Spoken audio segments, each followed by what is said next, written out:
Olá, meu povo lindo! Está no ar mais um PovoCast. E antes da gente começar, eu quero pedir para vocês se inscreverem no nosso canal. Deixem seus comentários, deixem seu like, que é muito importante pra gente. Dê sugestões, quem vocês querem que esteja aqui nesse nosso bate-papo. Então deixa aí tudo que vocês querem saber, comentários. Vamos ter essa troca que é muito legal. E vamos começar chamando ele, o maravilhoso meu muso, Alberto Amedi. Boa tarde a todos, mais um podcast. E vamos começar agradecendo nossa audiência, né? E não poderia também deixar de apresentar minha parceira de vários anos, 20 anos de jornal, Renata, que é a grande âncora desse jornal. E deixo para ela fazer as observações do jornal.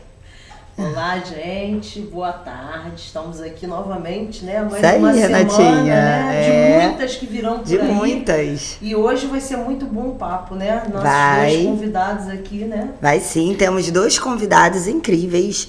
Júlio Moreira, diretor sociocultural do Grupo Arco-Íris. Seja bem-vindo, Júlio. Olá a todas as pessoas aqui presentes. E Ricardo Urbano, que é candidato a deputado estadual, 48 anos, advogado. Seja muito bem-vindo. Obrigado, é um prazer enorme estar aqui junto com o Beto. Eu, então, que sou nascido e criado no Grajaú, eu nasci aqui a menos de 100 metros, aqui no Espataliano, então... Nasceu aqui do lado, né? Nasci aqui do Por lado. isso, nós já trouxemos aqui um brinde para vocês dois. É a camisa do povo, a camisa do podcast. Obrigado. Se quiser abrir para mostrar. Eu morei aqui pertinho também, que era Senador Nabuco. Aqui perto. Agora virou rua ali, né? Ali está mais pesado. Meus pais moram aqui na Marechal Joffre ainda, tem até hoje. Aí, obrigado pelo presente, vou usar com muito carinho. Jornal Povo, essa camisa é linda. É. Cor bonita. Ó, depois a gente vai tirar uma foto. Quando eu entrar no carro, né? Tem gente que vai pedir essa camisa. Vamos começar um pouquinho conversando com você, Júlio. Júlio, eu tô muito curiosa para saber muita coisa sobre o Grupo Arco-Íris. Conta um pouquinho pra gente sobre o que é o Grupo Arco-Íris. Então, o grupo é uma organização social, né, não governamental, que se iniciou em 1993 a partir de um sonho de amigos. Havia um casal, que era o Augusto Andrade e o Luiz Carlos Freitas. Eles tinham ido à cidade de São Francisco, nos Estados Unidos, e conhecido o bairro do Castro, que é o famoso Legal. bairro gay. E aí eles viram assim, tinha um pipoqueiro era gay, né? O cara da padaria era gay, a moça lá vendia na loja era lésbica, o pessoal andava de mão dada. É uma tal. cidade, eu morei em São Francisco, Né? lá é tudo mega Tudo assim. liberado. E eles falaram, poxa, será que essa realidade é possível algum dia no Brasil? Então eles voltaram para cá, trazendo essa ideia, né, de discutir. Já existia um movimento já LGBT no Brasil, desde final da década de 70. E aí eles começaram a chamar amigos, se reuniram num apartamento aqui na Tijuca, na Rua do Bispo. E a partir desse momento, cada semana, sextas-feiras, ia enchendo mais gente, aí foram para a praça pública, porque não tinha mais como apartamento, né, congregar as pessoas. E aí sentiram a necessidade de criar uma instituição. Então o Grupo Arco-Íris surge em 21 de maio de 1993. E logo que ele surgiu, ele já começou a trabalhar em questões baseadas na cidadania LGBT, ou seja, criar ambientes favoráveis, ambientes onde as pessoas pudessem se encontrar e falar sobre suas vivências, sobre suas dores, né? Trocar experiências. E também começou a trabalhar na questão da prevenção do HIV e AIDS, que ainda era a epidemia ainda muito marcante, né, nos meados da década de 90. E também começaram a articular com outras organizações aqui do estado do Rio de Janeiro a questão de lutas por políticas públicas, né, fazer o controle social. Tanto é que em 1995 nós fizemos também a articulação para então deputada Marta Suplicy lançar aquele projeto que reconhecia as uniões estáveis de pessoas do mesmo sexo, lá no Congresso Nacional.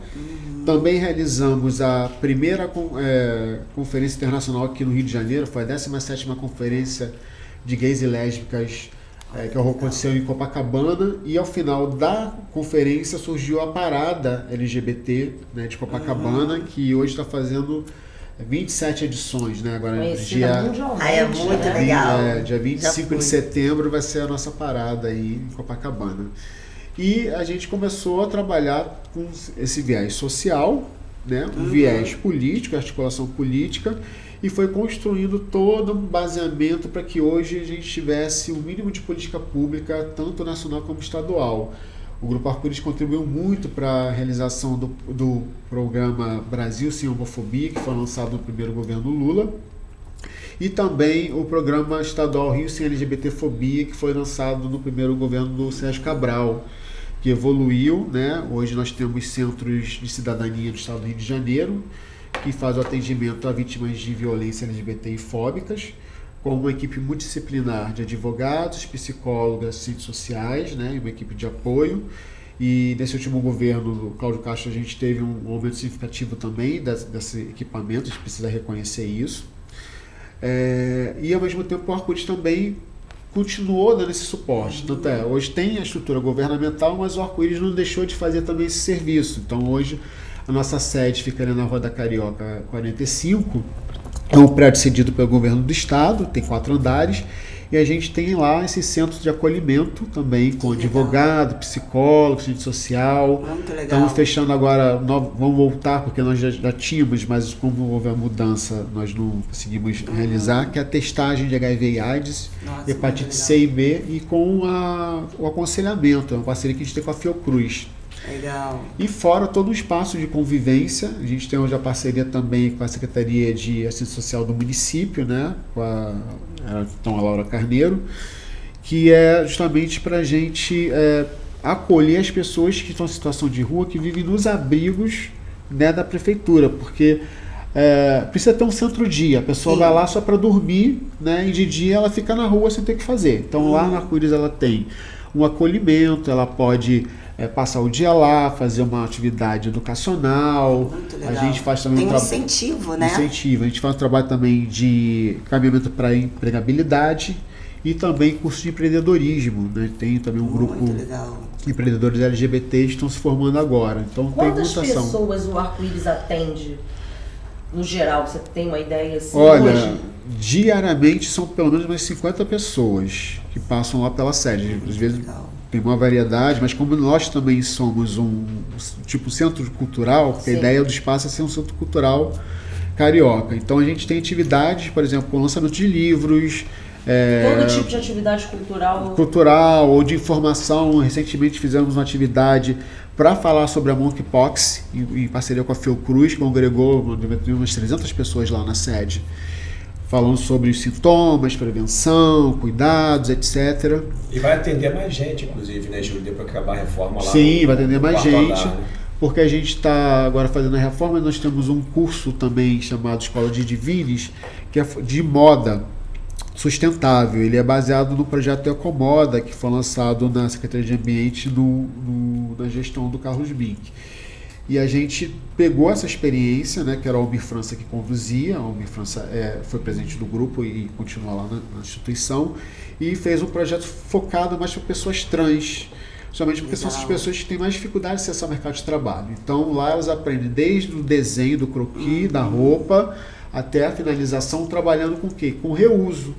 O seu jeans que você joga fora, lá a gente transforma em bolsa, transforma em vestido, né? E tem pessoas que já saíram de lá, desses cursos, que estão trabalhando fora. Já que tem legal. gente que já montou sua lojinha, já está trabalhando Muito com legal, isso. Ju. Também a ideia é a gente ter um espaço co-work para a questão da costura, que muitas meninas não têm máquina, né, de costurar. A gente conseguiu uma doação lá, então elas podem ir lá fazer, né, sua roupa, costurar e vender, depois doa um pouquinho para o Arco-Íris para poder manter o espaço. Muito a gente legal. vive de doação, né, a gente não tem uma renda fixa. A gente vai deixar aqui depois para as pessoas que estiverem interessadas em doar, pro Grupo Arco-Íris, né? Isso aí. É isso. E também agora, durante a pandemia da Covid, tivemos um papel muito grande na questão também do auxílio para alimentação. A gente conseguiu recolher cestas básicas, distribuir também, Que legal. junto com material de limpeza e também materiais de prevenção da HIV e AIDS, tudo junto, então a gente conseguiu abranger bastante gente. E, ô Júlio, hoje a gente vê muito sobre liberdade de expressão, né? A gente vê falar muito nas mídias sociais. Você, como diretor do Grupo Arco-Íris, como que você vê essa liberdade de expressão no Brasil? Então, a liberdade de expressão não significa a liberdade de você ofender ou agredir o outro, né? Sim. Precisa ter os seus limites. Obviamente vivemos numa Exatamente. democracia. Qual é esse limite, A gente vive numa democracia, né? O contraditório, ele é válido, né? A gente precisa ter até um sentido de polarização, no sentido de fazer com que as coisas caminhem, porque se a gente tem apenas uma forma de ver uma coisa, Sim. a gente fica monolítico, a gente não consegue avançar. Então, é justamente nessa polarização a gente consegue também discutir, mas dentro de uma forma do diálogo democrático, né? Com Porque a gente não certeza. pode avançar com o sistema da agressão, olho por olho, dente por dente, senão a gente não consegue Não consegue. realmente avançar. Então, a liberdade de expressão, ela tem um limite, sim.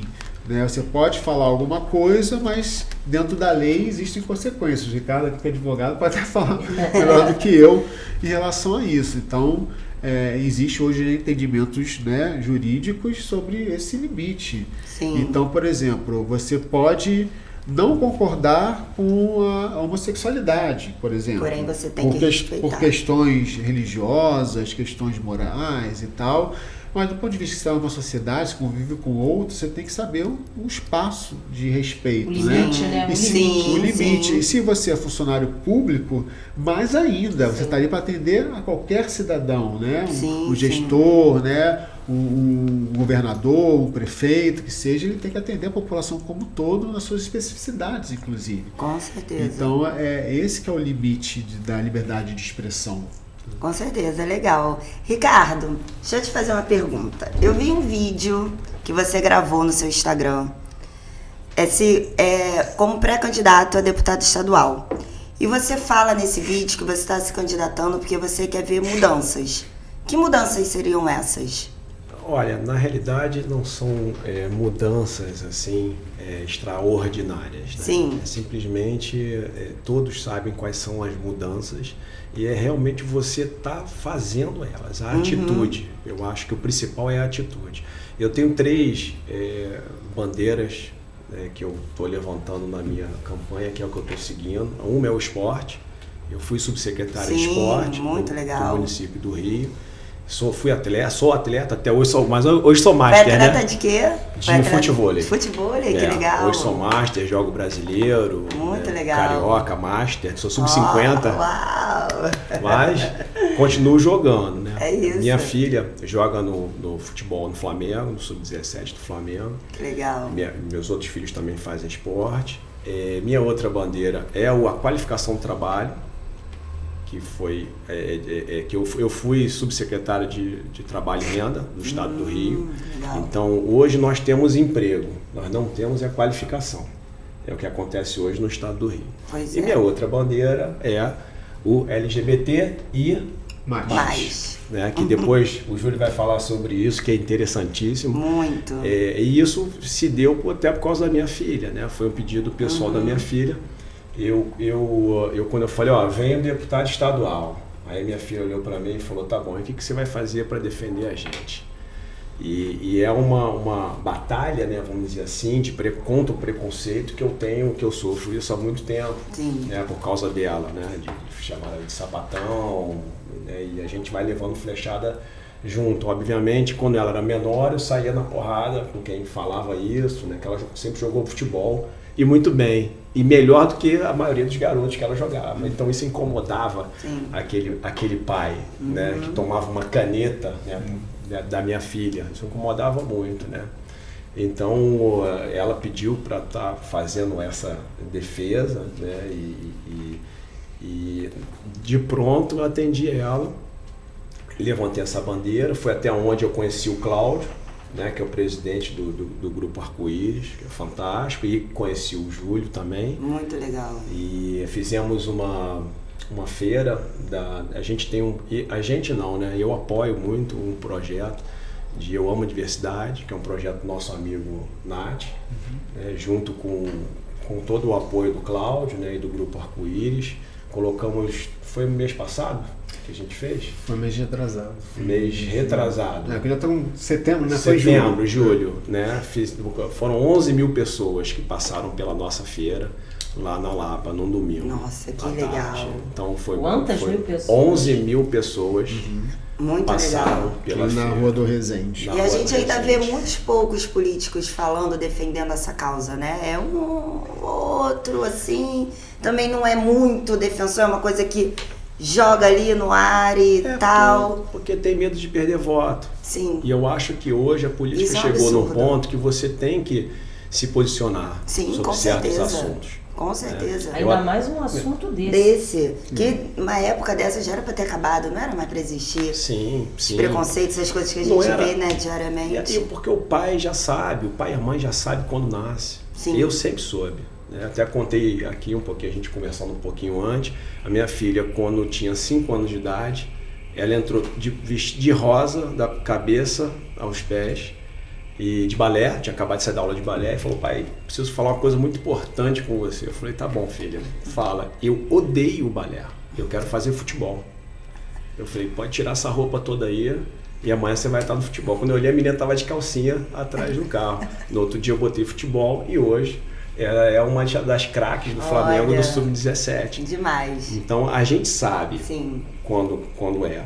E tem até eu peguei ela, né, vamos dizer assim, né?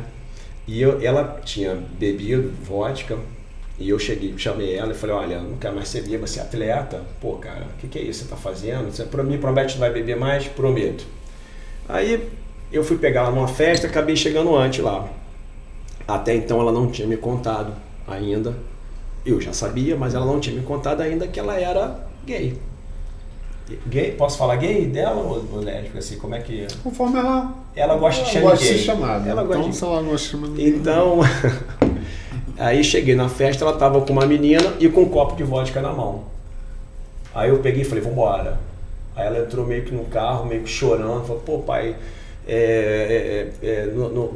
você viu, você... Aí eu, filha, olha só, você tá chateado? Eu falei: filha, você prometeu pra mim que você não ia beber mais.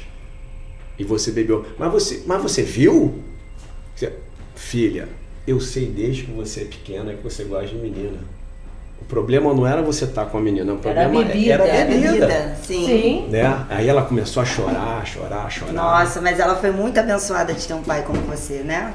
Assim, de ter essa cabeça. Nossa, porque é muito difícil. Sim. Geralmente não é essa história que a gente vê. Eu tenho amigos gays, amigas gays, e nossa, elas sofrem muito. Tem amigos que sofrem até hoje, que mente pra família, que acaba sendo 2 pessoas, Sim, né? muitos são expulsos de casa. São expulsos de casa. Não, e eu acho que o grande medo dos pais, no fundo, é do preconceito que eles vão sofrer lá fora. Isso aí, isso É querer eu ouvi. proteger, né? Isso eu ouvi de E um pai de um também, amigo meu. e também tem uma questão também da própria vergonha. Isso aí. você Porque não- assim, quando eu assumi para minha família, no caso foi minha mãe, foi a primeira, né, a saber, ela tinha assim: você pode ser o que você quiser, mas ninguém precisa ficar sabendo.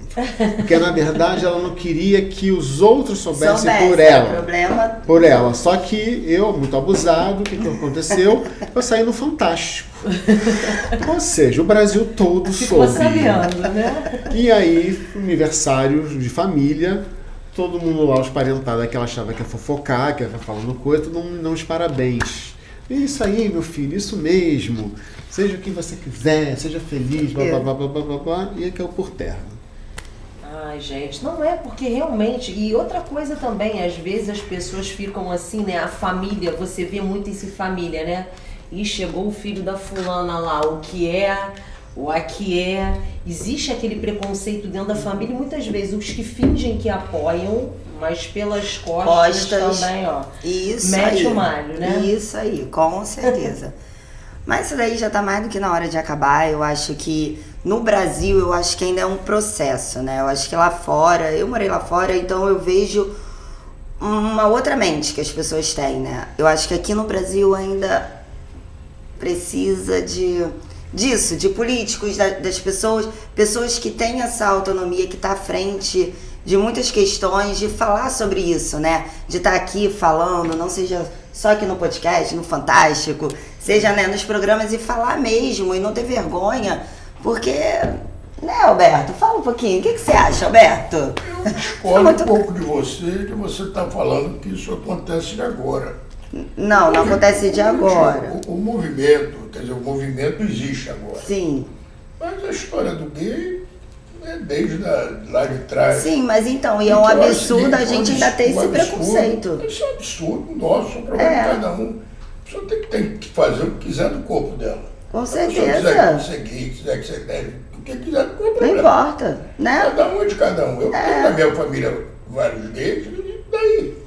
Tratos são tão carinhosos. Mas comigo. essa é a questão, é as Agora, pessoas o pior, terem esse o que eu acho que pensamento. queria ir para uma coisa muito mais profunda, o mínimo que a gente pode ter é ter aquele tal investimento, que eles têm com todo o respeito, que veio essa iniciativa.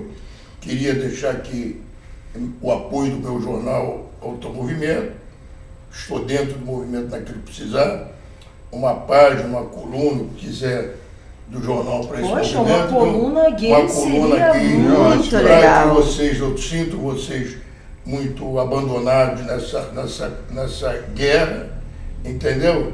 E queria manifestar, queria também te parabenizar você também pela tua iniciativa toda, que você não precisa mais ter essa, como se fosse uma coisa, você tem que parar com essa coisa da gente achar que isso é muito desigual, muito diferente. Não, o certo e errado ninguém sabe. Ninguém sabe o que é certo e o que é errado. Verdade. Isso já vem desde lá de trás. Eu me lembro com 16 anos de idade, eu era o único cara que eu ia para a Cinelândia ver o baile a baile das gaiolas. Tinha um movimento gay lá da Rogéria, que era no Teatro Rival. Eu cheguei a ser recriminado porque eu ia ver e eu gostava daquilo. Eu era novo, tinha 16 anos de idade, bonitão, ia lá e ver o teatro gay, que era a Rogéria e todos os grupos gays. E saía de lá, porque eles iam bem fantasiados e sempre acompanhei aquilo. Então, quando você me diz que existe esse movimento já existia lá atrás. Não, o preconceito de existir agora, de ainda ter esse preconceito, que é uma coisa lá de trás. E o Brasil ainda ficar, os brasileiros... Para mim é só dos afetados. Olha, Alberto, mas eu vivi um preconceito assim na pele.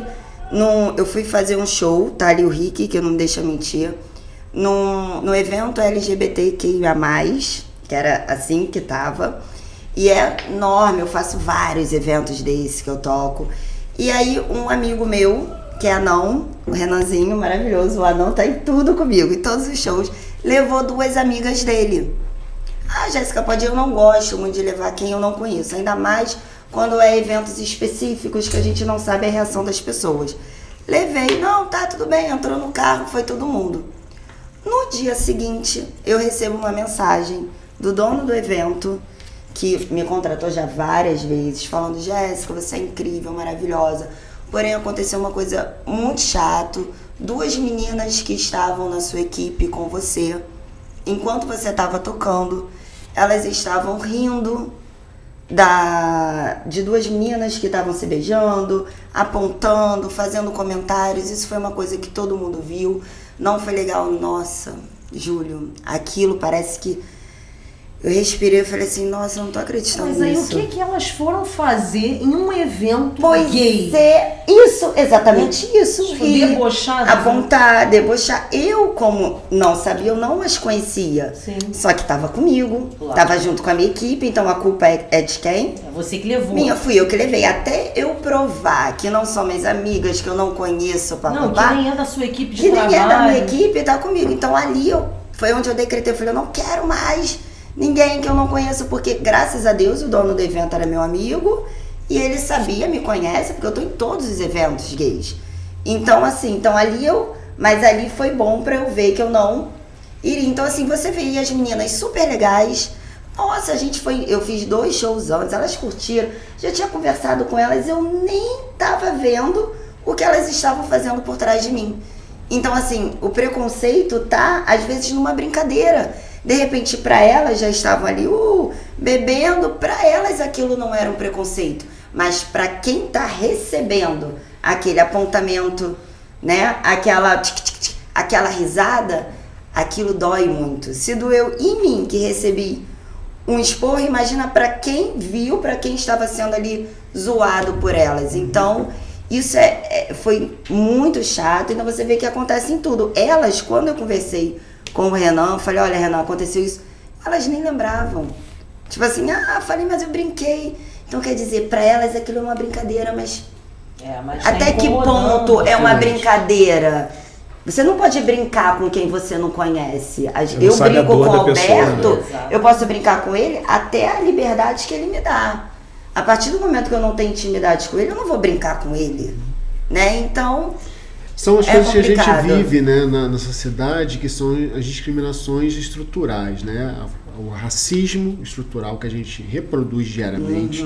Mesmo você pode falar assim, eu não sou racista, mas em algum momento você vai se pegar, né, falando alguma coisa, colocando. Da mesma forma, quanto a pessoas LGBTs, a gente aprende desde pequenininho. Eu estava falando aqui, antes de começar o programa, a gente dava uma fechada no trânsito, o primeiro xingamento, você fala, seu Vi, né? Sim. Joga ali aquilo com uma carga bem negativa.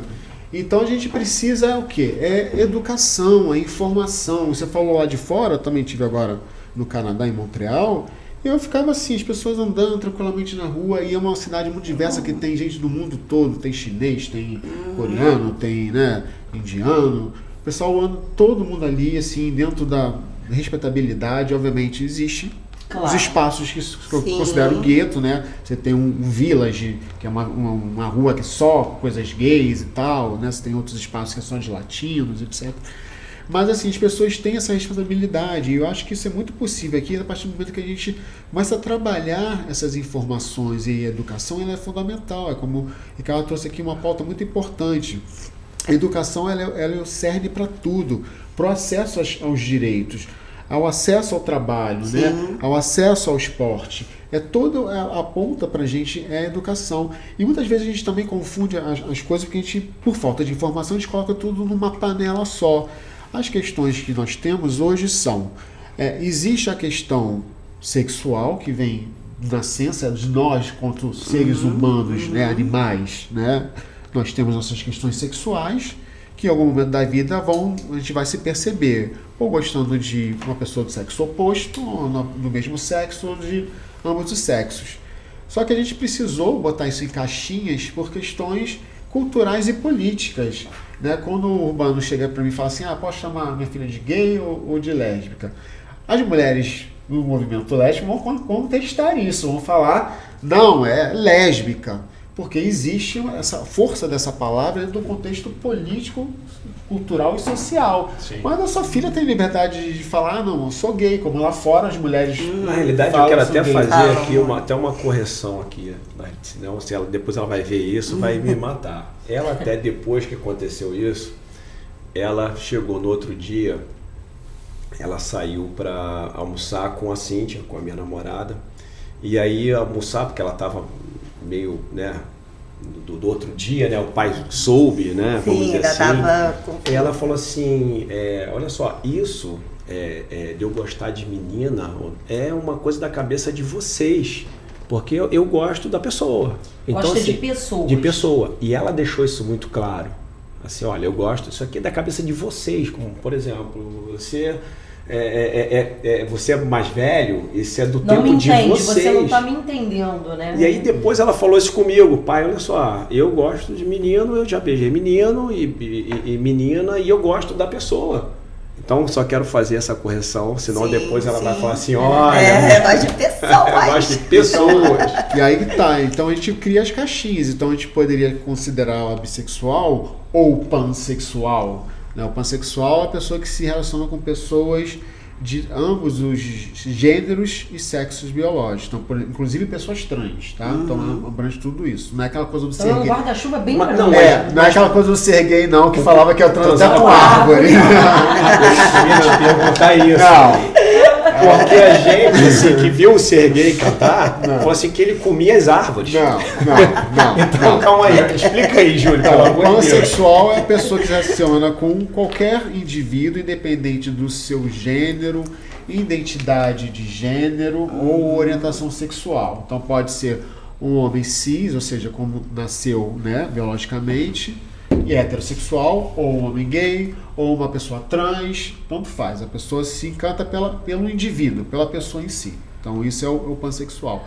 Então o que eu estou falando, a gente precisou criar essas caixinhas. Então, né, o Alberto colocou aqui pra gente que tem a questão do incubado. Tem, mas ele também tem o direito também de ser incubado, porque você assumir uma postura política, identitária, é uma opção também sua. Sim. É a mesma coisa que eu falo assim, o padre deixa de ter desejo sexual? Não. Só que ele assume para si viver um celibato, né? Ele assume não viver sexo. Mas a gente sabe que tem uns que não vivem. Mas, em geral... Sim, formalmente. Formalmente, é isso. Então as pessoas Teria que assumem ser, pra gente. É a mesma coisa que eu gostar de rock. E dentro do rock você tem uma variedade de estilos. Então eu posso ser punk, eu posso ser indie, Pop. eu posso, pop, etc. E é isso, e isso tem a mudar daqui pra frente, né? Eu brinco muito, quando eu faço minhas palestras, eu falo assim, olha, daqui a uns 50 anos a gente vai ter os androides andando entre a gente, os robôs, né? E vão ter pessoas que vão se apaixonar por esses robôs, eles vão ser mecassexuais, né? Vão ter, no futuro, ainda vão reivindicar seus direitos Isso aí, é verdade. sociais, pessoas querendo casar com robô, porque, né?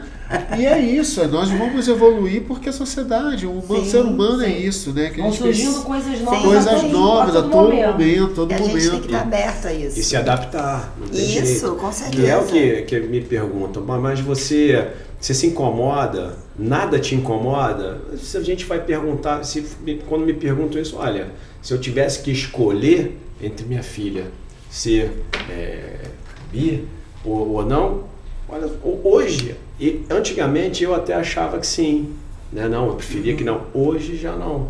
Hoje para mim, sinceramente, até porque tem aquele negócio, mas aí você não vai ser avô. Uma vez me falaram isso. Ué, quem disse? Quem disse? Como não vou ser avô? Então assim, hoje eu tô muito bem resolvido com isso, em relação a isso, e procuro cada vez mais passar para as pessoas que estão comigo, porque você tem que mostrar que existe aí, Júlio, você pode até me ajudar nisso, porque o que está havendo hoje, né? A gente coloca uma palavra como conservador. Eu sempre me considerei um cara conservador no sentido de família. Uhum. E hoje eu continuo me achando conservador, mas a família que tem gays e lésbicas na família pode continuar conservadora, porque é a família. O conservadorismo é a proteção à família, para mim. Mas eu acho que isso se confunde um pouco hoje com você. Se você é conservador, então você é contra os gays? Olha, eu tenho uma coisa a dizer pra você. Toda conserva tem seu prazo de validade. Você já comprou aquelas azeitonas que tem lá? Dura um tempo, mas em algum momento o prazo de validade acaba e você tem que jogar fora. Então, assim, as coisas, a gente acha que nós somos conservadores, só que a sociedade não é, porque a sociedade é dinâmica, a nossa língua é dinâmica. Nós temos hoje uma Anitta ganhando um Grammy, né, um e-mail. Então, assim, as coisas mudam, gente. Sim, então, o assim, tempo todo. a gente acha que vai ser aquela coisa de família, mononuclear, mamãe, papai, filhinho, tem que ser um casal, né? Porque não pode ser coisa. Se preferência ter gêmeos. Casal de anúncio de margarina. De margarina, né? gente. Não vai ser. Você vai ter várias formas de família. A mãe que cria o filho solteiro, a avó porque a filha Não, morreu. e você falou isso A gente- agora das várias famílias, eu acho muito engraçado. Começam os anúncios, Dia dos Pais, Dia das Mães. Aí eu vejo os comentários, que absurdo. Aí bota vamos supor, uma marca tal de perfume, 2 mulheres com uma criança, a Dia das Mães. Gente, são os novos modelos de Não, família. isso aí, Sim. E com tudo bem. certeza. E não deixam de ser família por causa Não disso. deixa de ter amor, pelo contrário, tem muito amor. Exatamente. E Foi nesse sentido que eu quis falar do conservador. Sim. O conservadorismo é em relação à família, mas aí envolve muitas coisas Isso, dentro e dessa muita família. gente fala Ambientes que... saudáveis e pessoas boas convivendo, só que elas Isso. não pensam daquele jeito do homem e mulher que geraram uma criança, tem que ser avó. Sim, e muita Não, gente não fala é que, isso. que uma família de gays, que aí tem um filho, que E o aí filho vai ser vai... gay. Não, essa família que inclusive eu Como se morei fosse uma doença, em São né? As pessoas Francisco, tratam como se fosse uma doença. a que Cleide fosse é casada transmitida. com a Adriana há anos, construíram um império lá em São Francisco, tem uma filha, a Aline, onde a Aline é casada, tem filho, ela não é gay, ela é hétero, e cresceu, foi criada por um casal gay. Então, isso não tem nada a ver, isso tá na gente, é aquilo que ele falou, que o nosso deputado Sexualidade falou. não se pega, Demais, gente. não se pega. Tipo assim, eu fui criado vendo propaganda, lendo revista Playboy, vendo propaganda de mulher pelada vendendo cerveja, minha mãe falando que eu tinha que comer as garotinhas. Você que eu tinha que ser exagera. coisa assim. Gente, eu vivi tudo isso. Inclusive me relacionei com mulheres e tal. Gente, mas só que assim, uma coisa é muito interna da gente, é como a gente se sente Sim. bem, com prazer, Sim. com a felicidade, com afeto, e você constrói isso, você desenvolve isso. Isso é um Com processo certeza. muito natural, é inato do ser humano. Assim como você tem, por exemplo, um talento para comunicação, ou um talento para arte, né? É uma coisa que é do indivíduo. Sim, e as com pessoas certeza. precisam entender isso, que é tão comum que as pessoas acham que é só do ser humano. Não existe mais de 2.000 animais, desde vermes até grandes mamíferos que têm comportamentos homossexuais. Está muito na natureza. A gente não sabe a origem, né? Tem gente que contesta que seria um controle populacional natural, seleção natural. Pode ser, a gente não sabe. Né? Mas está aí. Mas está aí, isso existe, aí. né? E aí a questão é que eu estava colocando. Então as pessoas pegam isso e precisaram dar um nome, precisaram colocar isso, precisaram se congregar para lutar por seus direitos. Então quando você fala que hoje tem um movimento LGBTI+, né, eu uso essa sigla, vocês vão ver LGBTQI. Depois LGBT+, explica pra gente essa diferença. Mas eu uso porque são siglas que representam grupos de indivíduos, né, que se assemelham em determinados aspectos, que sofrem algum tipo de discriminação ou preconceito ou que são alijados de direitos. E por isso eles se congregaram e hoje fazem um movimento, como tem o movimento de mulheres, movimento indígena, movimento negro, né? E também existem as questões que se intercruzam, porque eu posso ser um indígena, gay, negro, gay, vivendo na favela, ser uma perna, né? Enfim, então assim, as coisas se agregam. E quanto mais eu tiver marcadores sociais, né, que são discriminados na sociedade, mais peso eu tenho e mais eu tenho que reivindicar para o meu direito de existir. E qual a diferença do que na sigla e sem o que, para a gente poder entender? Nós do Movimento Nacional usamos a sigla LGBTI+, né? Seria lésbicas, gays, bissexuais, o T serve para travestis e transexuais, aí englobando mulheres trans e homens trans e pessoas trans masculinas. E aí eu vou falar por que é pessoas trans masculinas, porque tem indivíduos que são trans que não se reconhecem necessariamente como homem, né, ou mulher, no sentido do machismo, né, incorporado, né, aquele homem, o macho. E tem as pessoas não binárias, que também está dentro do guarda-chuva trans, que sejam não binária seria a pessoa que não se identifica com o binarismo de gênero, que é o construto cultural de homem ou mulher, que a gente aprende desde pequenininho, quando nossa mãe faz lá o ultrassom e vê lá se tem, né, um pênis ou uma vagina, ela já compra um enxoval rosa ou azul, ou seu time de futebol já vai ser o Fluminense, ou você já vai entrar no balé, já se constrói uma história em cima de você. Os brinquedos já são definidos, você vai brincar de bola, vai brincar de casinha, boneca, tudo é definido. Só que são construtos da sociedade, é cultural. Sim, se você for para o meio de um índio lá na África, lá numa tribo da África, eles não vão ter a mesma visão que a gente tem aqui. Não vai ter. Então é bem isso. E aí essas pessoas não se identificam com esse binarismo de construtos culturais, de ser homem ou ser mulher. Então, para ela, tanto faz, eu posso ser qualquer coisa. Seria posso ser andrógeno, a posso filha ser... da Angelina Jolie, que Sim. né? Que ela se veste de roupa masculina. Porque a indumentária, ela também... Você falou dos brinquedos, isso é muito interessante, porque a minha filha Carolina, ela, quando ela era mais nova, ganhou um brinquedo que era uma boneca grande, assim, acho que era Jéssica o nome, do Lazy Tal, acho que era o nome do desenho lá que tinha. E aí eu dei para ela 2 golzinhos com uma bola, né? E aí todo final de ano, né, a minha ex-mulher pegava os brinquedos lá velhos e dava para um orfanato lá. E aí ela procurando a boneca dela, aí daqui a pouco, mãe, cadê a boneca? Eu falei assim, filha, eu joguei, ela falou, mãe, logo minha goleira, que ela botava a boneca no meio do gol e ficava chutando lá. Não era pra brincar de boneca. Não era pra brincar de boneca. Era pra jogar a futebol. goleira, cara. Então, realmente, os brinquedos, a gente tem que esperar para saber o gosto realmente do indivíduo, que é o que você está falando, não tem jeito. Hoje tem mudado, né, um pouquinho isso, as questões dos brinquedos, que bom. Mas deixa eu só concluir. Então, aí se eu falei do guarda-chuva trans.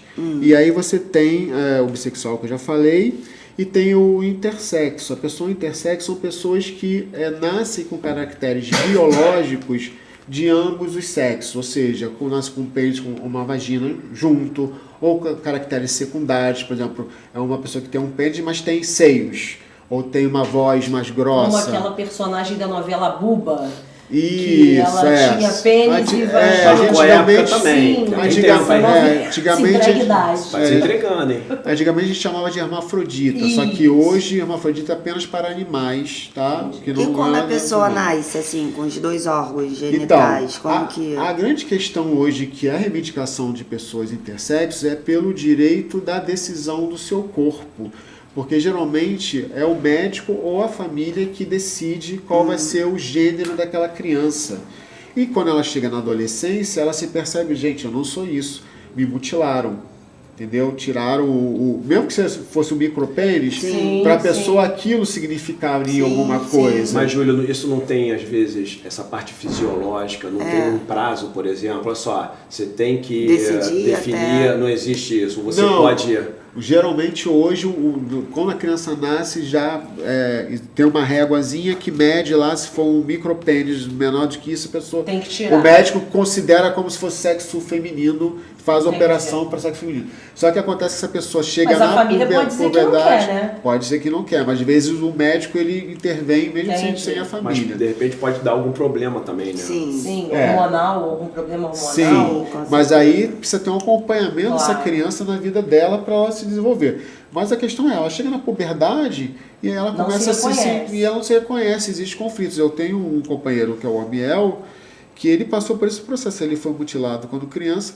Quando ele chegou à puberdade, ele viu que ele era um homem. E ele tem que fazer um processo de transição, ou seja, hoje ele é um homem trans, mas intersexo. Né? Porque ele, desde sempre, ele era um homem. Só que condicionaram ele a ser uma menina. E aí isso é uma questão. E aí entramos nas outras letrinhas, né? O queer, né? O queer é um termo em inglês que é um guarda-chuva que significa estranhamento, que é para todas essas identidades que não são o padrão da sociedade, né? O padrão heteronormativo. Só que a gente contesta aqui porque o queer é uma teoria da Judith Butler, que é uma socióloga, que fala sobre isso, e ela fala que não é uma identidade propriamente dita. As pessoas incorporaram isso como uma identidade. Então a gente não usa aqui no Brasil, né? Apesar que você vai ver reproduzido na imprensa, né, e tal. E tem também o pansexual, que eu já falei, né, que seriam essas pessoas que congregam. E tem também os agêneros, que são pessoas que não se consideram nem de um gênero nem de outro, é muito parecido com o não binário, mas e tal. Tem as pessoas de gênero fluido, ou seja, que a pessoa, hoje eu tô mais homem, então eu vou vestir roupa de homem, amanhã eu tô feminino, vou fazer a unha. Depende de como acorda, né, Júlio? Do humor. E vai do mundo.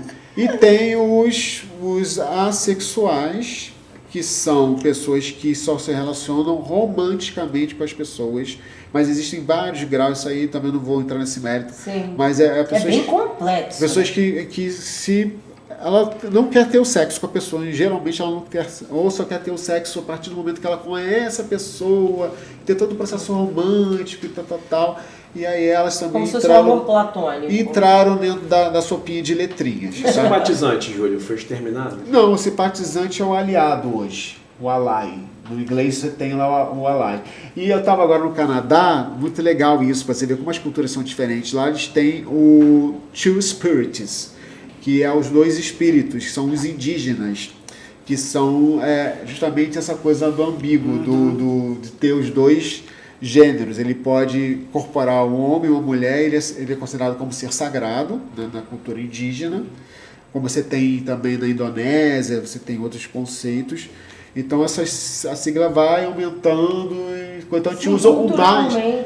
A gente usa o mais para englobar essas outras coisas. Sim, porque senão. E cortou. Senão fica o alfabeto inteiro e a gente confunde as pessoas.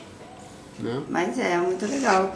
E o Ricardo, você falou que quer mudanças e tal. E você acha que na área de educação tem que ser feita alguma coisa até para poder... Porque assim, tudo é educação. Acho que isso vem desde criança. Às vezes para construir na cabeça da criança que aquilo não fica naquela brincadeirinha no colégio. O menino que não quer na educação física jogar futebol, piadinha, da menina que quer pá. Então você acha que as escolas precisam de um projeto, de algo educacional que venha assim, como tem lá fora, para não acontecer, porque muita criança sofre isso dentro do colégio e fica ali naquele medo, às vezes tenta ser algo que não quer devido a isso, a não ficar aquele bullying, né, no colégio, que o amiguinho tá tendo aquele bullying, mas não é de maldade, às vezes, porque aquilo faz parte da educação dentro de casa, no colégio, às vezes o próprio professor faz um comentário desnecessário. Então, como que você vê isso? O que você acha que você pode mudar e acrescentar? Eu acho que realmente dá mais atenção a essa liberdade de expressão, né, como foi muito bem falado pelo Júlio aqui. Eu acho que você tem que ter, nós temos que criar mecanismos que possam atingir mais esse aluno, vamos colocar como aluno, né, que se considere que seja diferente. Né, do que eu digo como diferente num termos de... Sim, que ele acaba se sentindo diferente devido como estão olhando para ele. Então eu acho que tem que ter uma atenção realmente melhor. Eu acho que podia ter alguma política pública que fosse direcionada para esse indivíduo, porque não deixa de ser uma inclusão. Sim. Porque você tem que fazer a inclusão dele. Porque gostam de dizer que aquilo não está ali, né? Bota para debaixo do tapete. E assim, quando eu era criança também na escola, é o seguinte, aí você quando o garoto era gay, assim, e a gente, de uma certa maneira, você já sente isso, mesmo quando você é mais novo. Então era assim, era o viadinho, ou então aquela menina que era mais máscula, entendeu? Ela, não, isso aí é homem. Maria Machadão. Maria Machão, Machadão, era dessa forma, era o 24, sim. A gente chamava, na minha época era isso. Então tem que ter uma política pública de maior inclusão. Aí você tem que analisar realmente quais são os projetos que você tem lá fora, porque aqui não tem. Aqui a gente escuta o seguinte, não, só é até bom mesmo ter bullying mesmo para você ficar mais forte durante a vida. Será? Aí eu coloco até essa pergunta de volta, entendeu? Por quê? Isso é bullying nada, é criança fresca. Então, aí tem muita gente que acha que é bom sofrer um bullying para como se fosse criar uma carapaça para a pessoa sobreviver àquela situação. Exato. Então, como que funciona isso? Será isso? Eu acho que é uma coisa até para todos pensarem. Sim. Porque tem que mudar casos isso. graves como suicídio, Sim. como a gente vê aí em várias situações de bullying, Sim. eu acredito que muitos gays, lésbicas, devem passar por isso, por conta de rejeição de família, rejeição em trabalho. Eu estava vendo um filme que é um cara que descobre, um cara que inventa... Turing, exatamente, fantástico. O cara simplesmente... ele descobriu, ele inventou a máquina que decodificava o código nazista alemão. Esse cara salvou milhares de vidas, ele era gay, E aí ele foi sentenciado a usar remédio, que senão ele ia ser preso por ser gay. Então, Oscar Wilde também, né? O escritor foi preso, né? Fantástico. Esse cara era... Você vê as peças que ele deixou, a literatura toda que ele deixou. Né? Eu uso até algumas frases dele, eu gosto. Eu sou um cara que adoro frases que ele fala, todos nós estamos nas sarjetas, mas alguns estão olhando para o céu. Né? Então eu acho também ele foi muito massacrado, né, no tempo dele. Então eu acho, sim, respondendo a tua pergunta, eu acho que a gente tem que ter esse olhar, tem que criar um mecanismo de uma política pública, educacional, mais direcionada para os indivíduos que hoje se sentem diferentes e que na realidade não são. Não são. Na verdade, Renato, acho que a gente tem que voltar com a questão da educação sexual nas escolas. Nas escolas, não só isso. apenas a reprodutiva e de prevenção. É muito importante falar de prevenção sexual nas escolas. A gente tem aí um aumento muito grande de HIV, principalmente entre jovens e mulheres. Precisa falar sobre isso, mas falar sobre a questão da educação sexual, porque houve uma caça a bruxas recentemente por causa de uma tal de ideologia de gênero que foi inventada por grupos conservadores ligados a algumas igrejas, né, onde acham que a gente vai estar lá na escola falando, incentivando as crianças a virarem alguma coisa. As pessoas não vão virar nada, apenas o conhecimento vai fazer com que elas... Nem jacaré. Né? Sim. Pois, aí conhecerem, respeitar, né? Eu brigo, eu já dei várias aulas, agora recentemente fui agora na Maré, foi maravilhoso poder falar com eles de prevenção de HIV e AIDS e a gente entra no tema. Tocar, e a gente precisa falar do ponto de vista de direitos humanos, cara, não é nem de questão puramente sexual, mas muito maior que muito isso, maior. né, Por exemplo, eu me lembro que quando eu estudava lá no General Osório, que é um colégio ali em Acari, tinha uma turma de crianças especiais, né? E a gente zoava, que era a turma da tia Valda. Aí falava, não, você vai entrar na turma da tia Valda, porque as pessoas eram, né, autistas ou tinha coisa. Então, assim, a gente não tinha uma congregação com essas crianças. Como você tem crianças surdas, a gente não tem, por exemplo, não aprende a fazer Libras para poder se comunicar com essas crianças. Então, essa separação já dá uma... Né? Você tem esse processo de inclusão dentro da escola. E eu fico brigando, eu estou cansado. Eu falei, eu vou fazer igual o Testemunho de Jeová, vou botar um banquinho lá na frente da escola e distribuir panfletinho para as pessoas terem informação, porque é preciso a gente fazer uma ação mais concreta. Sim, a falta de informação é o que mais faz isso acontecer, ainda mais dentro das escolas. Eu sofri bullying, né, no ensino médio, não era nem na coisa. Tinha uma novela, Pedra sobre Pedra, tinha um personagem do Pedro Paulo Rangel, que era o Adamastor, que era gay, e começaram a me chamar de Adamastor nas aulas. Eu estava estudando, cara, Adamastor. Tinha outro menino que era gay, bem mais pintosa do que eu e tal. Um dia ele veio com lente de contato azul. E pra quê? Tá usando lente de contato azul boiola. Enfim, moral da história.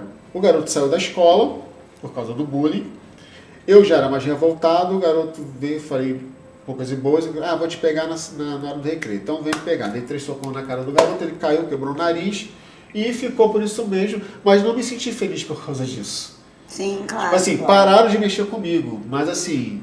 De repente, se tivesse uma intervenção aí, uma conversa, isso não aconteceria. Sim, porque assim, eram todos colegas de classe, não tinha que ficar de mal com ninguém, né, por questões de coisa.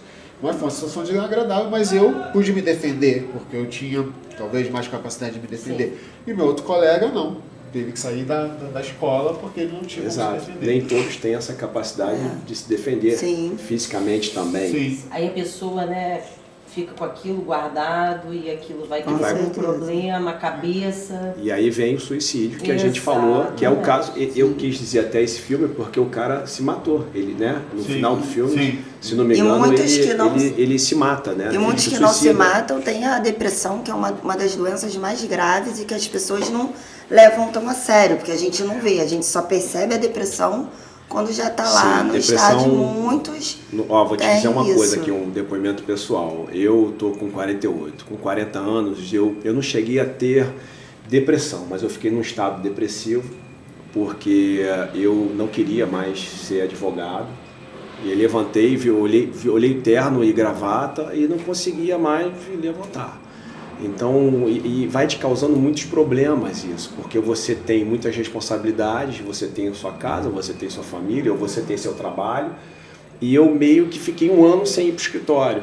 Nossa. Eu pegava minhas filhas, até então eu tinha 2, e deixava elas no colégio e ia para a praia. E resolvia uma coisa ou outra dali e o quadro foi piorando, porque eu achei que fosse só um momento. Não, vou ficar uma semana, vou tirar uma semana, vou jogar meu futebol e vou estar aqui. E o caso foi se agravando. Por quê? Porque eu não conseguia estar botando terno para trabalhar, porque eu estava numa crise realmente existencial, de que você não quer... Porque aonde está escrito que você tem que ser um advogado ou médico ou engenheiro a vida inteira? Onde está escrito isso? Mas nós somos criados para isso, né? Você tem que... A cobrança, uma cobrança você tem que enorme. Mostrar resultado o tempo inteiro. Exato. E o que me salvou foi o quê? Foi o esporte. É por isso que hoje eu tenho assim, realmente essas 3 bandeiras, e o esporte, porque foi o que me tirou daquele lugar ali embaixo. Porque você tá ali embaixo, está no fundo do poço, você está olhando para cima, você está vendo que tem um lugar para você ir, mas você está ali. Você sabe que não é fácil você sair dali. Então o esporte que realmente que me tirou. Eu comecei a andar de bicicleta, depois voltei a jogar futebol e aquilo ali foi indo e eu consegui sair. Então a depressão, assim, eu não tive uma depressão profunda, mas eu entendo bem assim, o que é e não é fácil você sair disso, né? Então eu entendo a pessoa que vai murchando e perde até a vontade de viver. Sim, sim. Falam que você pensa em muita coisa, mas não consegue pensar em nada. Você não tem foco. Né? Você não tem foco. Você acaba buscando fugas, né? Sim. Pode ser a droga, pode ser outra questão, né? E isso é muito... E como o Mano está trazendo aqui, que é uma coisa muito interessante, quanto mais opções você tem de coisas para fazer, melhor. E você vai se descobrindo. Eu, por exemplo, além de atuar lá no Arco-Íris, né? Eu me descobri, por exemplo, designer gráfico. Então também faço trabalho gráfico, também atuo lá na Fiocruz, também com projeto de profilaxia para exposição HIV. E o que pintar, eu só faço eventos também, né? Também trabalho com eventos. E, sei lá, eu penso também fazer teatro, fazer outras coisas, porque é isso que a gente onde está escrito que você não pode fazer isso, pois e qualquer idade que você tem. Você pode fazer. Claro. Qualquer idade, posso estar aqui no futuro, estar aqui no podcast com vocês também.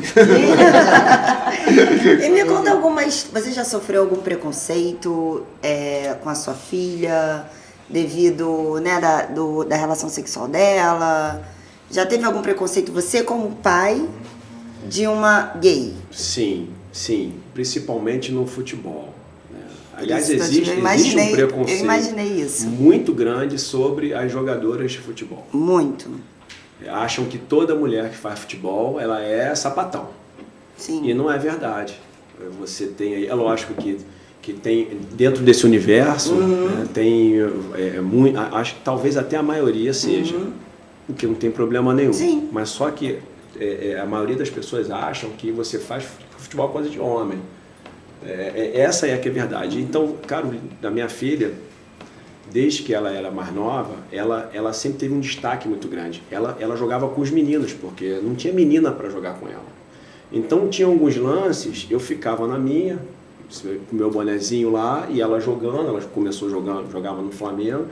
E aí, quando ela então deixava o garoto numa situação meio que constrangedora dentro do futebol, né, de dar uma caneta ou fazer um gol, dando um drible, né, eu via que os pais ficavam assim irritadíssimos. E teve um até que estava na grade, eu estava aqui assim e o pai estava na grade. E aí ele deu o azar que Carolina recebeu a bola em frente ao pai que estava na grade. E aí o garoto veio pegar a bola, ela deu uma caneta no menino, o menino ficou de frente pro pai. Aí o pai chegou e falou assim, porra, eu já falei pra tu não ir assim em cima dessa sapatão. Aí o bicho pegou, né? Sim. O bicho pegou, porque é um esporte procurei né? Eu procurei não deixar ela saber de nada, obviamente, né? ela tinha, eu acho que ela tinha 8 anos e tal, nem nunca contei isso pra ninguém, porque a gente fica abafado, né? Sim, com esse preconceito dessa forma, mas quase deu um problema muito sério, né? Porque eu fui em cima do cara. Então a gente sofre isso. Ela, inclusive, depois que eu fiquei sabendo, né, que ela, quando eu via e a gente teve essa conversa, ela estava gostando de uma menina lá e falou: pô, pai, tem uma festa, é até de um amigo teu que está fazendo, a boate era desse amigo meu. E aí você via que ela tinha vergonha, sabe, assim, ela não, obviamente, por ser uma adolescente, não sabia como falar, como cuidar muito assim.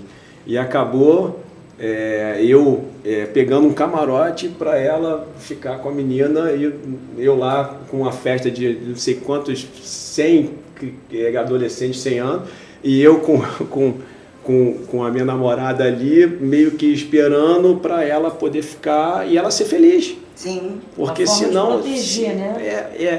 assim, é muito difícil realmente para o gay não ter apoio dentro de casa. Porque quando você se descobre, e se você não tiver esse apoio para tomar flechada junto, o indivíduo, ele tem um caminho muito maior para percorrer, uma ladeira muito mais íngreme para subir, se não tiver.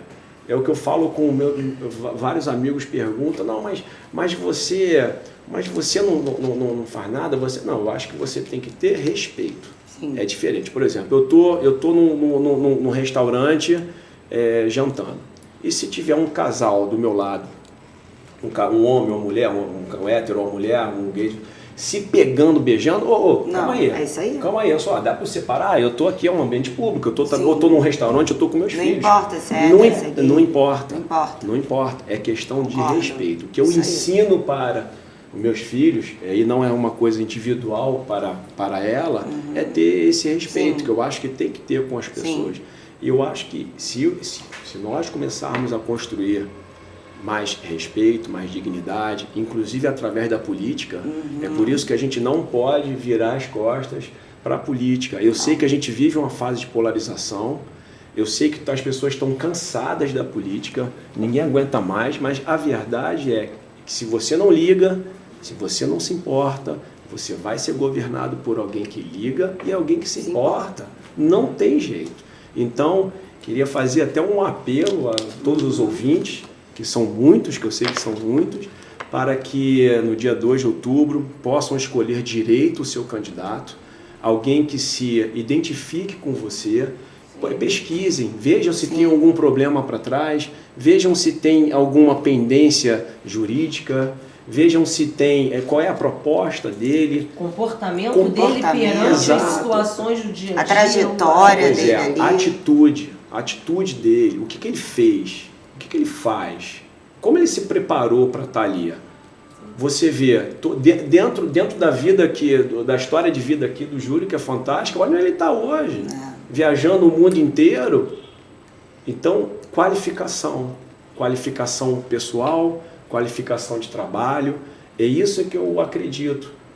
Eu acho que se a gente conseguir qualificar também mais as pessoas, e as pessoas entenderem que precisam disso, nós vamos ter pessoas melhores, que aí você vê na educação. Você educa, mas você tem que qualificar. Claro, tem que dar oportunidades para as pessoas se qualificarem e terem aquele emprego. Né? É o que eu tenho, eu sou dono de loja de sapato, e a gente estava até comentando aqui um pouquinho antes de começar aqui nosso bate-papo, que a gente, quando faz a entrevista, não importa se é LGBTIA+, não importa o que seja, ou hétero, mas tem que ser um bom vendedor. Sim. Inclusive, até o Cláudio me fez um convite, né, para estar. Você estava, acho que no dia, não sei, lá na sede do grupo, você estava também lá, né? Para a gente estar fazendo, que é fantástico, que o grupo Arco-Íris faz hoje, que é esse curso de empreendedorismo. Até minha gerente vai estar lá para fazer Por quê? Porque você ensinar a vender, né, você ser empreendedor, acho que é o melhor que a gente pode oferecer para quem procura o grupo. Sim. Né? Porque você evita até uma série de preconceitos.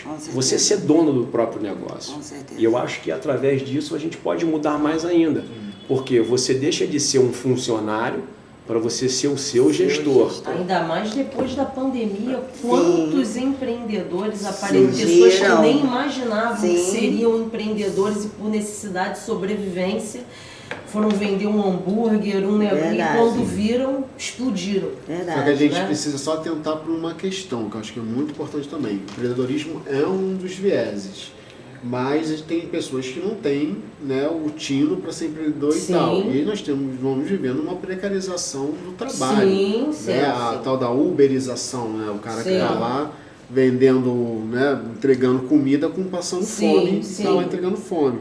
Então, assim, o que o Urbano traz, que é uma questão importante, ele fala sobre a questão da qualificação do trabalho, tem questões que são estruturais, como eu falei. Por exemplo, uma travesti, por exemplo, às vezes ela não consegue galgar o mercado de trabalho, não é puramente pelo preconceito em si, é porque ela não tem a qualificação profissional Sim, não para está estar lá. preparada. Por quê? Perfeito. Desde cedo ela foi alijada da escola. Pela discriminação, ela não concluiu o ensino fundamental. Óbvio que ela não consegue nem fazer um curso no Senac, Baixa autoestima. porque no Senac ainda pede lá um nível, o básico, o médio, para você fazer um curso qualquer. Chegou, Não consegue, e aí não consegue acessar o mercado de trabalho por uma qualificação. Isso, na maioria dos brasileiros, assim, estou pegando outra vez, mas muitos brasileiros são assim, que não conseguem, né?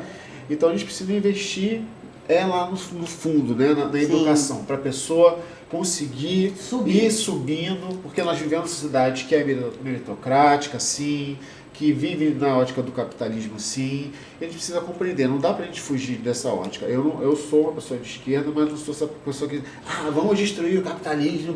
Gente, ele está inserido nisso, não adianta. A China está lá vendendo, pô. Então, assim, então a gente tem que entender qual é o jogo.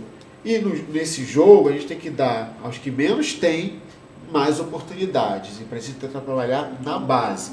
Então é importante ter pessoas lá na LERJ, no Congresso Nacional, que tenham propostas que possam trazer essas pessoas para esse lugar de protagonismo, esse lugar de fala, né? Então Com certeza. é isso aí. Sim, através, e esses projetos, não só de empreendedorismo, mas também como do esporte, mudam a vida da pessoa. Você tem hoje alguns projetos de esporte, no caso até eu tive na segunda-feira para acompanhar lá um treinamento que alguns amigos meus estão fazendo parte de um projeto do Instituto Carioca, né? E esse projeto são projetos de esporte em que você tem 4 pessoas para dar aula. Não é esse projeto aí do Esporte Presente, tá? É um outro projeto do Instituto Carioca, Legal. que é através do Ministério da Cidadania. Legal. E você tem 4 pessoas com carteira assinada durante um ano, com mais renovável para mais um ano.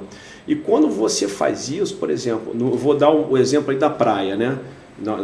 Nós conseguimos aí, através desse instituto, colocar uns projetos no futevôlei. Quem trabalha na praia são professores que, quando chegam no inverno, as pessoas somem. Porque a primeira coisa que você paga lá uma mensalidade, aí você tem 120 alunos. Chegou em julho, ele cai para 30, 40 alunos.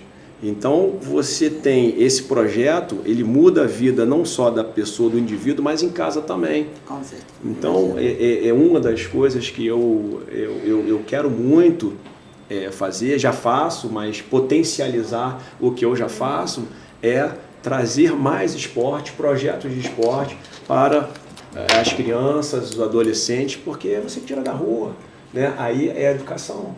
Você tem uma educação, você tem a qualificação e você tem a oportunidade. E um projeto desse fecha um ciclo que deveria ser feito desde lá de trás, que é essa educação que a gente está falando aqui. Com certeza. Então, o meu pensamento e meu desejo de um mundo melhor, que a gente também tem que pensar isso, né? A gente não é um sonho, né? A gente também tem que ter essa parte utópica de você ter um mundo melhor, mas o que você vai fazer para isso?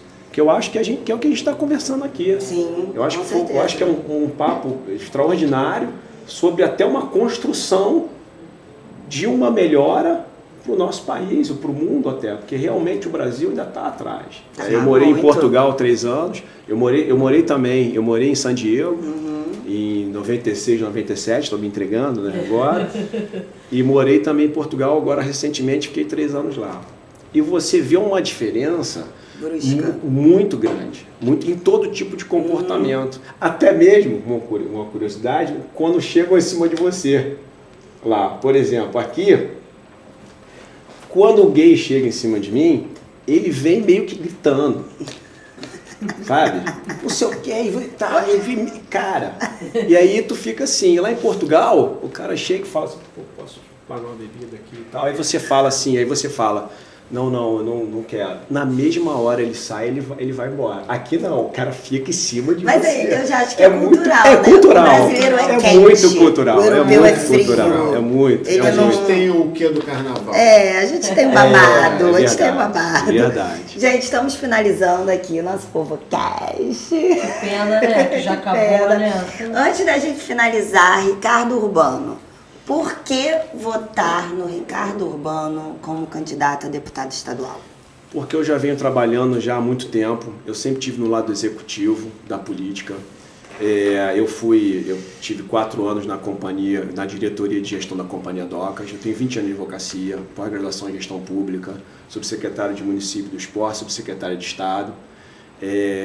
Eu acho que essa preparação você tem que ter, tem gente, assim, a gente sabe, eu sei que existe uma democracia, você pode votar no pipoqueiro, você pode votar no tiririca, mas o que ele vai fazer quando ele entra?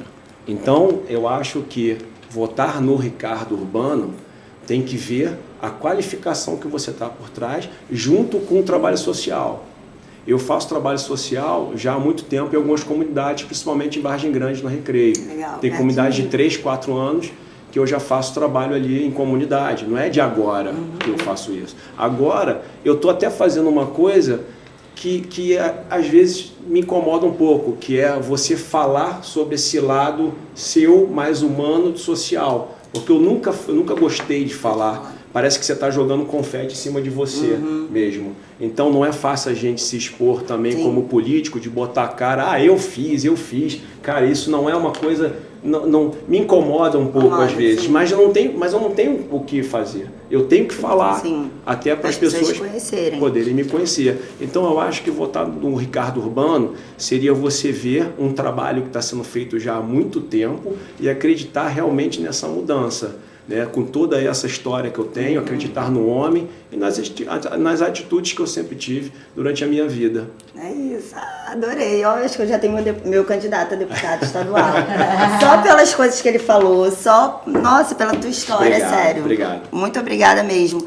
Eu que agradeço. Júlio, quero que você mostre um pouquinho do como que as pessoas vão se inscrever no Arco-Íris, quem quer participar dos projetos, quem quer ajudar, qual o contato para doação. Então, a gente tem o nosso Instagram, que é o @arco, grupo, _arco, _íris, tá? Lá você pode mandar uma mensagem pra gente, para entrar em contato. O telefone também é o 2215 0844, 2215 0844. A gente aceita lá doação de materiais de limpeza, alimentos, roupas, né? A gente encaminha, higiene, né? A gente mesmo precisa para a instituição. É uma instituição que a gente recebe pessoas durante o dia. Então, despesa com papel higiênico, com sabonete líquido. Pessoas também que queiram ajudar nos cursos, né? Isso, tipo, voluntários. A gente vai abrir agora voluntário para a parada LGBT, né? Vai sair agora no Instagram chamadinha. Então, vocês podem olhar até o dia 9 de setembro, vão estar abertas as inscrições. E fazer o convite para a parada LGBT do Rio de Janeiro em Copacabana, dia 25 de setembro, né? Com a atividade a partir de 9 horas da manhã, parada saindo a partir das 3 da tarde. E é bom chegar cedo, porque vai dar mais ou menos 1 milhão de pessoas. Um milhão de pessoas. Vou ficar já em contato, que eu quero ir nessa parada. Claro, você é só convidada. Não, vou de camarote ali no trio. Você vai tocar lá com a gente. Isso aí, adorei. Olha que vai ficar aqui registrado, Júlio. E é isso, gente. Então, assim, o arco-íris é comunitário, né? A gente tem um slogan que a gente fala assim, o arco-íris somos nós, nossa força, nossa voz. Certeza. E estamos lá abertos, assim, as pessoas que precisarem de aconselhamento, acolhimento, pais que têm, né, como o Urbano, que tem filhos LGBTs, não sabe tratar, meu filho está transicionando, está virando, né, está sendo uma pessoa trans, eu não sei como lidar, tem profissionais para conversar. Nós também fazemos capacitação em empresas, também em escolas, para poder falar sobre a questão de inclusão. Estamos agora com um seminário grande aí também com empresas privadas. E é isso, gente. O arco-íris, vocês podem procurar a gente. Eu visitei lá, eu já estive lá umas 3 vezes, e realmente o trabalho que eles fazem lá é sensacional. eu quero marcar Em todos os níveis, daquela pessoa que precisa mais ali na hora, se não acontece alguma coisa, como essa parte. Então, eu queria deixar aqui registrado o meu parabéns ao Júlio e todo o grupo, o Cláudio, o Alexandre, né, que são pessoas fantásticas, que têm um olhar muito grande sobre isso, né, e sem preconceito também com os outros, como eu. Então eles acolhem, eles acolhem, defendem, e o trabalho sensacional que vocês estão à frente lá é muito, é de ter orgulho, assim, a gente que tem na família, como você falou agora, de poder ter pessoas que vão estar fazendo esse trabalho para quem realmente precisa de ajuda. Então, Júlio, você sabe, né? Eu sou suspeito para falar, né, do carinho que eu tenho por vocês lá. E também, assim, eventos também que vocês quiserem fazer, também o espaço está super aberto. Fazemos lançamento de livros, o que rolar de evento está aberto o espaço. Em breve eu tô lá no Arco-Íris, pode ter certeza que eu já vou te adicionar. E é isso, gente. Quem não segue a gente nas nossas redes sociais, segue lá no Instagram, @povo.cast. Deixe lá seus comentários, mande bastante mensagem. Manda lá, Alberto, tô apaixonada por você. Renatinha, você é uma gata. A gente responde a todo mundo. Se inscreva no nosso canal, gente. É muito importante ter vocês aqui acompanhando, porque vocês vão receber o próximo vídeo que já vai sair. Deixe suas sugestões. Quem vocês querem aqui nessa mesa de frente com Alberto Amed e Renatinha maravilhosa? Então é isso. Olha, Alberto, hoje você ficou muito quietinho. Muito quieto, Porque andaram reclamando muito que eu estava falando muito. Eu estou vendo esses entrevistadores hoje em dia, falam mais do que os entrevistados. Mas o que eu queria manifestar aqui é parabenizar você, parabenizar seu trabalho. E quero te dizer o seguinte, eu não consigo hoje, sabe, Jéssica, enxergar a diferença do gay para o não gay, Tem para o certeza preto, que para o você branco. Essa matéria, essa pauta de hoje foi muito legal, mais por aquilo que vocês têm dentro de vocês, por aquilo que vocês estão passando, os problemas que você diz que passa, que eu acho que também não é problema nenhum, porque todos nós passamos. Eu convivi com gays, meu tio que me levava à praia, que morreu, era gay, assumido, eu amava meu tio, morro de saudade dele. Isso estamos falando em 62 e a Copacabana, depois ia, me lembro que ele encontrava lá o Clóvis Goanay, Vando Castro Lima, que eram pessoas do carnaval. E a gente tinha ali movimentos ali no Beco da Fome, na Praia do Júnior. E eu consegui, como convivi com aquilo com muita naturalidade, joguei futebol de salão, joguei no Vila, no América, fui jogador também. Então os papos hoje, assim, eu acho que eles falaram muito do que eu vi. Você não me contou também nenhuma novidade, tá? Eu trabalho, tanto que quando você começou, quis colocar o jornal à disposição do movimento que vocês estão com o Sem Espaço. Em relação à depressão, eu sou PhD em depressão, que tenho desde 36 anos de idade. Ajudo amigos, ajudei o Boixá, fui a São Paulo quando ele teve depressão. Também é um caso que, se vocês precisarem de ajuda, e acho que te ajudou muito, que a depressão você tem.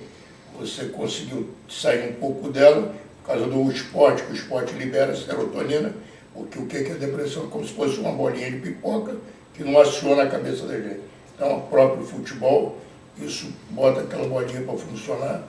isso você mesmo soube e não soube identificar o que tinha te curado. Quer dizer, o que te curou realmente foi o esporte que libera, então continua a fazer o teu esporte. Então isso tudo aqui é a vida de hoje, a gente tem que conviver, é o mundo de hoje, é o mundo da velocidade, é o mundo da internet, é o mundo do celular. Agora a gente está no meio de uma campanha, essa loucura toda, que deixou de ser tão digital, porque o fake news, ele derruba um pouco Tá o tendo digital. fake news sobre você, Alberto? Eu queria que tivesse, que eu dissesse que eu era gay, sabe por quê? Eu te juro por Deus, minha mulher, coitada da minha mulher, sofreu tanto, dizendo que eu comia uma, minha namorada comia todo. O meu sonho era dizer que eu era gay. Porque o meu rapaz que trabalha comigo... Acabava com esse problema em casa, O né? rapaz que trabalha comigo é gay, né? O Lelê, o escurinho. Aí já estão dizendo aí que eu pego o Lelê, graças a Deus. Tá ótimo. Então não é Você fake sabe. news, hein? Você entendeu? Então, isso pra mim não me afeta, não tem esse tipo de problema, não vou me aborrecer. Se tiver parentes, gays, quem for, beijo pra Sem todos. mimimi. É isso. Segue a vida Seu sem Alberto. mimimi.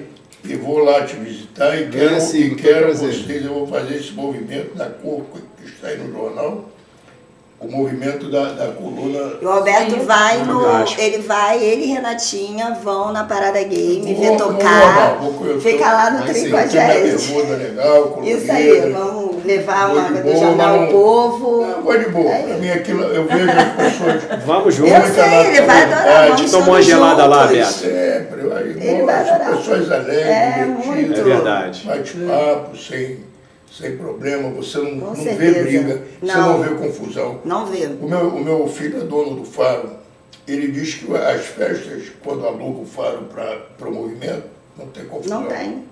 Júlio, Ricardo, muito obrigada por Eu que esse agradeço. bate-papo. Foi demais. Eu sou Jéssica Salti, ao lado de Alberto e Renatinha. E até o próximo PovoCast.